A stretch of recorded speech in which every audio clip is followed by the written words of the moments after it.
जुबान बंदी है मरियम बीबी का सीएम पंजाब लग जाना, ये गारंटी है कि वो कोई ऐसी बात नहीं अब करेंगे। बेटी सीएम हैं अब और फैसला साजों के खिलाफ नहीं जा सकेंगे।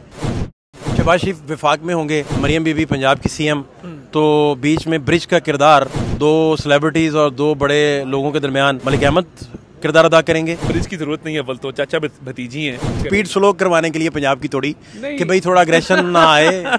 बिलावल भुट्टो जरदारी साहब का ख्याल है पीपल्स पार्टी को नफसियाती बर्तरी इस वजह से हासिल है कि वो अपना जोर लगा के मैंडेट लेके आए हैं और नून के बारे में वो सोचते हैं कि शायद वो धांधली ज़्यादा हैं और शायद वो लाडले हैं। मैं बिलावल साहब का इलेक्शन हरा के आया हूँ, आपके सामने खड़ा। बिलावल साहब के जितने लाहौर में वोट पड़े आप देख सकते हैं। नवाज शरीफ मंजर आम पे अब नहीं आएंगे। मलिक अहमद खान की स्पीकर एज ए चॉइस, इसकी पीछे क्या आप देखते हैं? मलिक साहब की दोनों side of the house, PTI के साथ भी उनके रवाबित बड़े अच्छे हैं, मेरी तरह गुस्से के तेज नहीं है और जहाँ पे गुस्सा करना होता है गुस्सा भी करते हैं। इंसानी हकूक की पामालियाँ हैं, उन पे अगर काम नहीं कर पाएंगे, फ़र्ज़ करें मरियम बीबी का इक़्तिदार और ये सारी चीज़ें, ये काफ़ी कारी ज़रब लगेगी, जैसे मोहसिन नकवी साहब को सफ़र करना पड़ा कि एक शहीद की यादगार को ठुड्डे मार रहे हैं, एक शहीद की यादगार को आग लगा रहे हैं। कुछ लोग रियासत पे हमला करके इंसानी हकूक का तहफ़्फ़ुज़ देने की कोशिश करते हैं। जिस बच्चे को आज आप इंटरव्यू कर रहे थे तो आपने उसे कहा कि यार ये वोट तुमने दिया है तो अच्छी बात है जिसको दिया है, अब जिसने दूसरे किसी को वोट दिया उसको बुरा भला कहने का क्या फ़ायदा कि गालम गलोच की सियासत नहीं करनी। और मैं समझता हूं जिस बच्चे को आज आप इंटरव्यू कर रहे थे तो आपने उसे कहा कि यार ये वोट तुमने दिया है तो अच्छी बात है जिसको दिया है, अब जिसने दूसरे किसी को वोट दिया उसको बुरा भला कहने का क्या फ़ायदा। आपका बहुत शुक्रिया। क्या सर नई ताज़ी है, क्या हालात देख रहे हैं आप?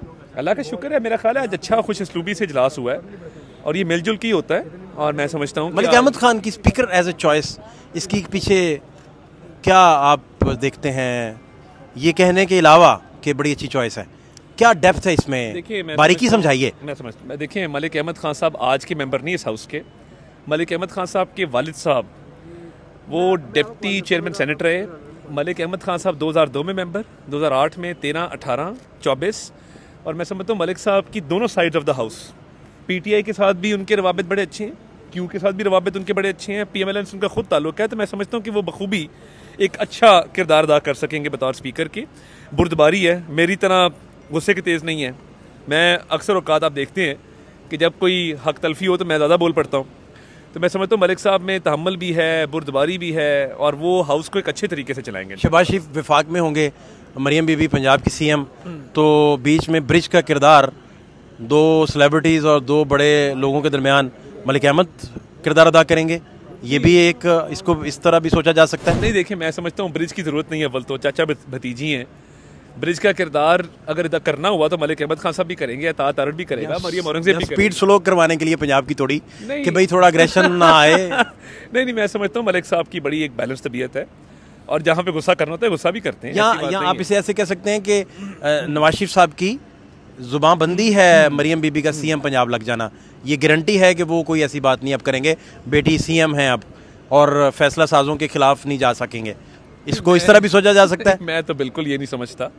मैं समझता हूँ कि एक मैंडेट मिला है पंजाब में अल्लाह ताला के फजल से और उस मैंडेट के मिलने के साथ साथ मरियम नवाज शरीफ बतौर खातून वज़ीर आला के एक ताज़ा हवा का झोंका है और वो पंजाब के अंदर वेमेन एम्पावरमेंट के लिए भी काम करेंगी, ओवरऑल भी वो लोगों की फलाह बहबूद के लिए काम करेंगी। मैं इसको बिल्कुल ऐसे नहीं देखता, ये बिल्कुल इसमें कोई हकीकत नहीं है जो आपके। अगर आप जो इंसानी हकूक की पामालियाँ हैं उन पे अगर काम नहीं कर पाएंगे, फ़र्ज़ करें, तो मरियम बीबी का इक़्तिदार और ये सारी चीज़ें, ये काफ़ी कारी ज़रब लगेगी, जैसे मोहसिन नकवी साहब को सफ़र करना पड़ा और उन पे तनकीद हो रही है। ये इसको कैसे एड्रेस करेंगे इस मसले को? बिल्कुल देखें, जहाँ पे इंसानी हकूक की पामाली है उस पर काम होना चाहिए और इंसानी हकूक का तहफ़्फ़ुज़ होना चाहिए।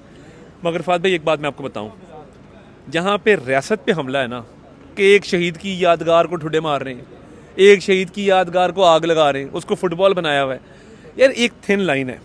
आप पीसफुल प्रोटेस्ट का आपके पूरे आइन के अंदर जिक्र है, मगर जहाँ पे रियासत पे हमला होता है ना वहाँ पे फिर कुछ लोग रियासत पे हमला करके इंसानी हकूक का तहफ़्फ़ुज़ देने की कोशिश करते हैं।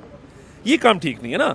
आप पीसफुल प्रोटेस्ट करें, कोई हाथ नहीं लगाएगा, मगर जब आप इधर रियासत पे हमला कर देंगे, शुहदा की यादगारों को मसमार कर देंगे, आगे लगा देंगे, जानी और माली नुकसान करेंगे, वो फिर फ़र्क तो होना चाहिए। आखिरी बात मैं समझने के लिए पूछना चाह रहा हूँ, बिलावल भुट्टो जरदारी साहब का ख्याल है कि पीपल्स पार्टी को नफसियाती बर्तरी इस वजह से हासिल है कि वो अपना जोर लगा के मैंडेट लेके आए हैं और नून के बारे में वो सोचते हैं कि शायद वो धांधली ज़्यादा हैं और शायद वो लाडले हैं, इस तासुर को इतनी बड़ी अपोजिशन वफाक में कैसे डील करेगी? देखिए, मैं बिलावल साहब को इलेक्शन हरा के आया हूँ, आपके सामने खड़ा हूँ, अल्लाह के फजल से, अल्लाह ताला का करम है। तो बिलावल साहब के जितने लाहौर में वोट पड़े आप देख सकते हैं, हमारे कोलिशन पार्टनर हैं, हम अच्छे ताल्लुकात चाहते हैं, रिस्पेक्ट उनको देंगे, रिस्पेक्ट उनसे भी करवाएंगे, उनकी भी करेंगे। मगर बात ये है कि ये कोई सबूत की बिना पे बात कर रहे हैं या ये वैसे ही हवा के अंदर एक बात कर रहे हैं, मैं समझता हूँ इसमें कोई सदाकत, कोई हकीकत नहीं है। और बिलावल साहब को चाहिए कि अब हम मिलजुल के आगे चलें और इस मुल्क की गरीब आवाम के लिए काम करें। नवाज शरीफ मंजर आम पे अब नहीं आएंगे? आज ही कॉन्वोकेशन पे गए हुए थे, आपने देखा टीवी स्क्रीन पे खिताब किया है, मंजर आम पे थे, पर्दापोशी तो नहीं। मैं ये कह रहा हूँ कि जब अपना देखें ना जरदारी साहब और ये सारे बैठे और इस तरह के अनाउंसमेंट्स में, अहम फैसला साजी में उनके मुंह से अनाउंसमेंट होती वो हमारे तो उसकी कायद है। ज़्यादा